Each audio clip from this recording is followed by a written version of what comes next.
Selamat pagi dan salam sejahtera. Mudah-mudahan tahun 6 hari ini saya Cikgu Syah akan mengajar kamu CMC. Sebab semalam cikgu ada meeting, jadi cikgu tak sempat nak ajar CMC dengan kamu. Jadi cikgu ambil masa pagi ni lah. Lagipun awak tak ada slot Google Meet juga pagi ni kan.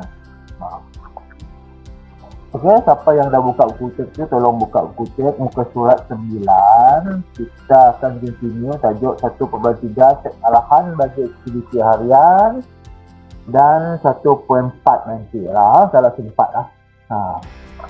Cikgu buat Google Meet hari ni tak lama sangat. Okey, kita mula pada sekarang. Okey, tengok kepada tajuk set arahan bagi aktiviti harian ini. Ini adalah salah satu contoh set aktiviti harian macam mana si Nadia ni dengan Nicole ni membuat kuih apam. Kalau kita tengok resepi kuih apam ni, dia macam ni lah keadaannya. Ada 3 biji telur, 1,5 cawan gula, 2 cawan tepung. Ini bahan-bahan dia. Dan ada cara memasak kan. Kalau kamu tengok resipi kuih lah, ini kuih apam ni kan.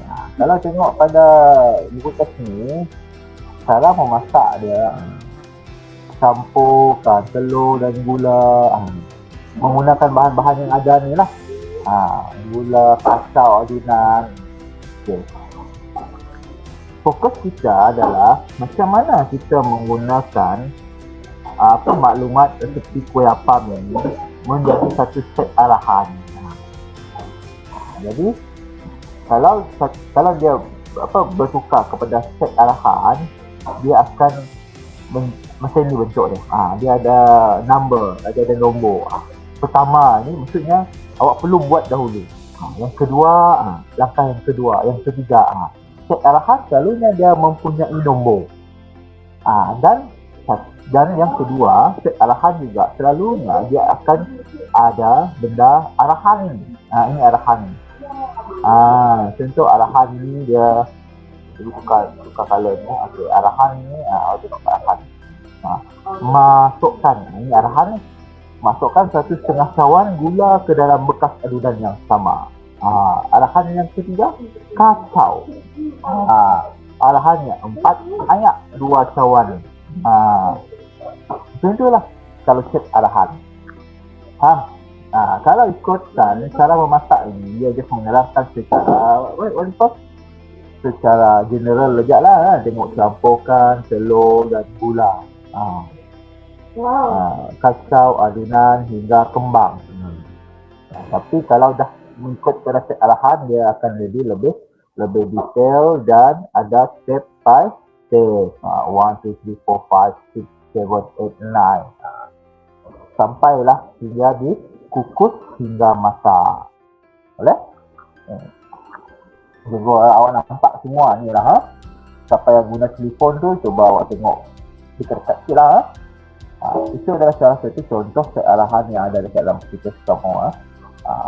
Ingat, set arahan ni ada 2 ciri-ciri dia.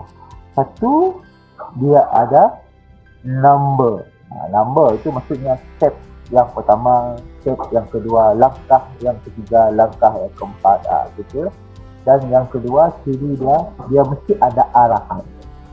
Arahan itu maksudnya dia suruh awak buat apa?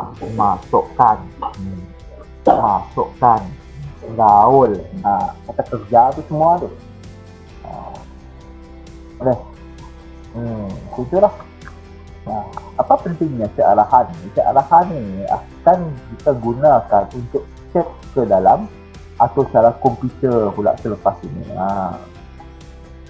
Alright. Kalau cikgu suruh awak masak lah, soalnya masak nasi lah kan. Kalau cikgu suruh awak masak nasi, apa set arahan yang awak boleh lakukan? Set arahan yang awak boleh lakukan. Satu, masukkan 2 cup beras. Satu. Dan kedua, basuh beras. Betul. Yang ketiga, lepas basuh beras, lap periuk tu. Kan dia basah kan. Periuk nasi tu. Yang keempat, tekan apa. Yang kelima, dia masak, sedia dimakan. Macam tu lah. Boleh. Kalau kita nak masak nasi, itu adalah salah satu set arahan dia lah. Contoh set arahan dia. Boleh ya. Okey. Tadi contoh yang cikgu bagi ni set arahan macam mana untuk masak kuih apam. Jadi kalau dia dimasuk ke dalam peralatan digital, kalau set arahan itu di dalam peralatan digital, macam mana bentuk set arahan tu? Awak tengok benda ni kan? Dah tengok benda ni kan? Yang pakai orang imbaskan harga ni. Harga kalau di pasar raya ni banyak ni, di Mat ada, di mana-mana lah. Jadi pengimbas harga ini macam mana dia menerima set arahan? Awak tengok, mula-mula dia baca kod bar, betul? Kalau awak tunjuk saja barang tu, dia tak dapat nak baca, dia hanya dapat baca kod bar barang tu saja. Awak kena tunjuk kod bar. Lepas dia detect, dia tangkap kod bar tu, dia akan dapatkan harga daripada pengkalan data di dalam storage komputer di dalam supermarket tu lah. Dia dapatkan. Jadi awak nak scan tepung tu kan, scan tepung tu, awak scan QR dia, lepas tu dia akan dapatkan harga. Bila dia dapatkan harga, barulah harga tu dipamerkan pada skrin. Barulah dia pamerkan. Contoh awak cuba, awak beli tepung.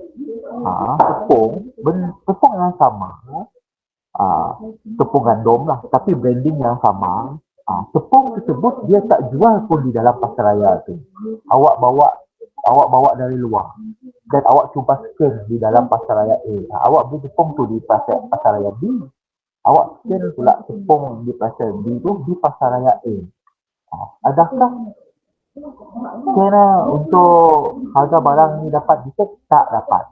Sebab barang tersebut tak ada di dalam pasaraya A. Awak hanya dapatkan di pasaraya B. Sebab tepung tu dia tak jual pun. Contoh tepung gandum kuning. Dia tak ada pun dijual di dalam pasaraya A, tepung gandum kuning tu. Jadi dia tak ada di dalam pengkalan data di dalam pasaraya tu lah.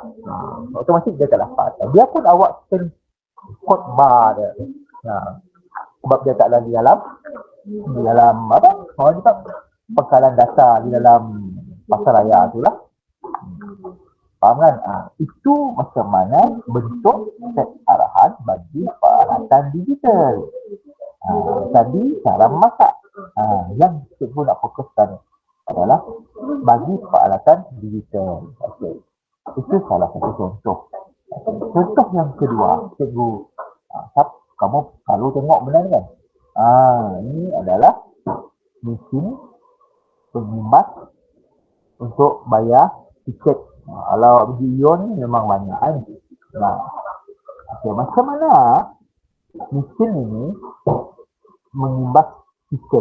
Jadi set arahan dia. Ni set arahan dia lah ni. Ni set arahan dia lah ni. Maksudnya yang pertama, mesin itu baca maklumat pada tiket. Awak masuk pukul berapa? Boleh.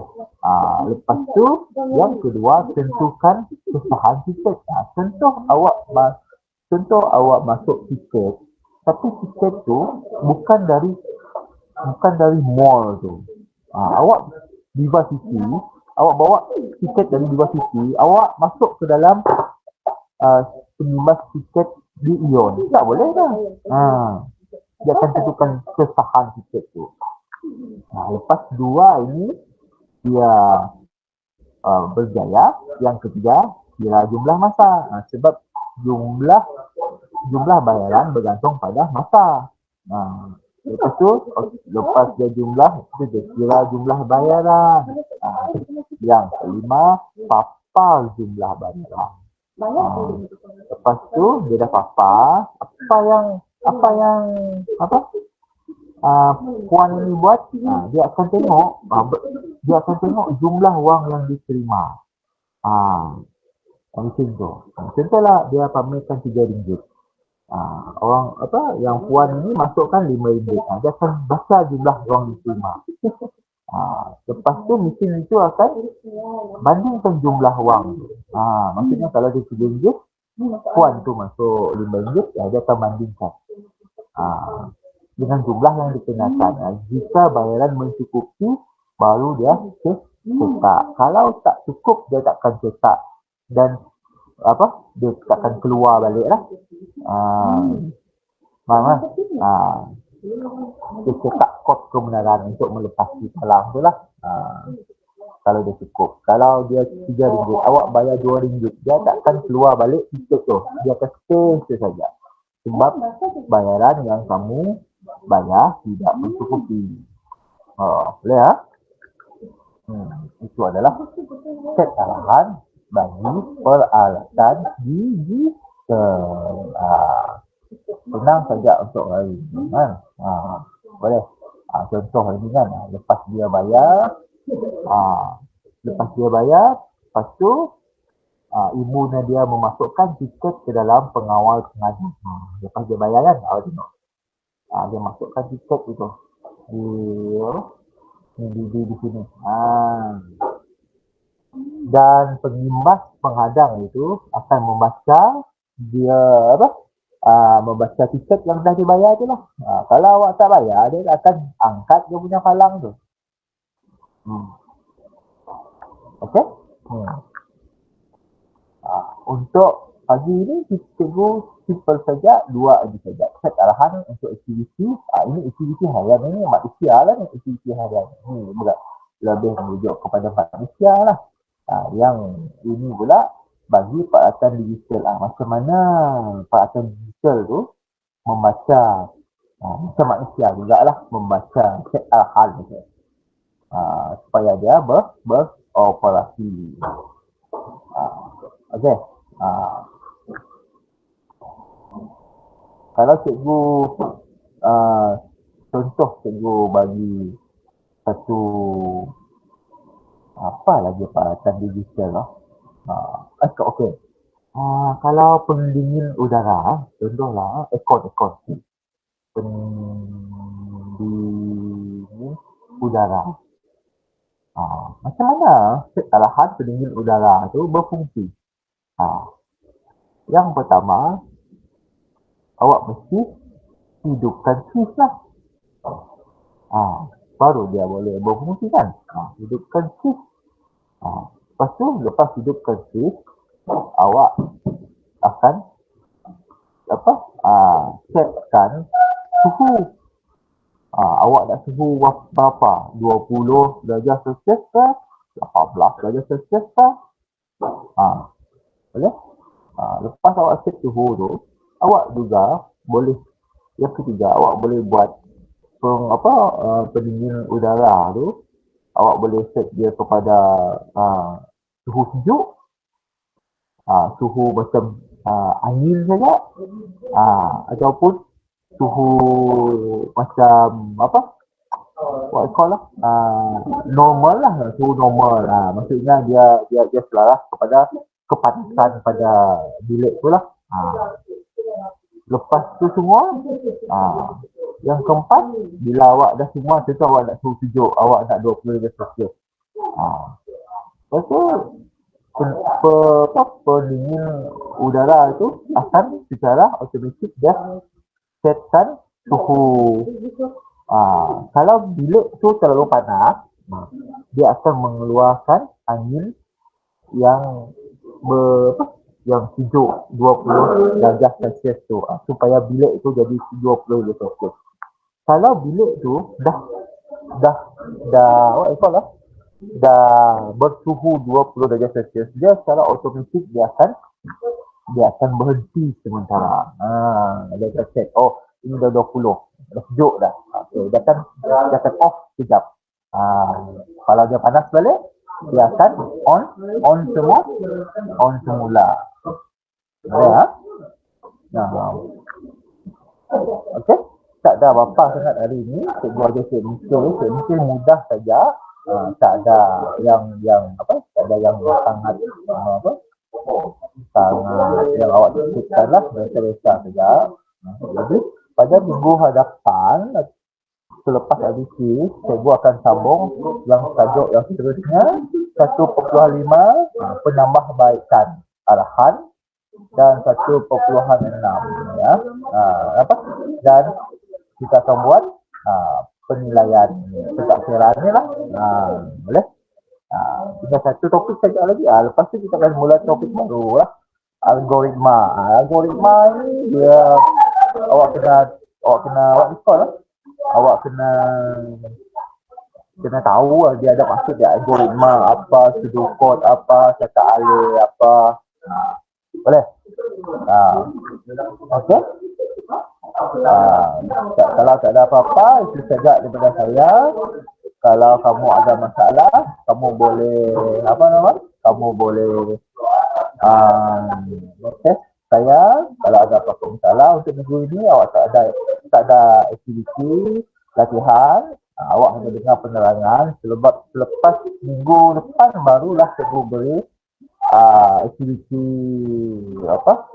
Aktiviti pentadbiran tu lah.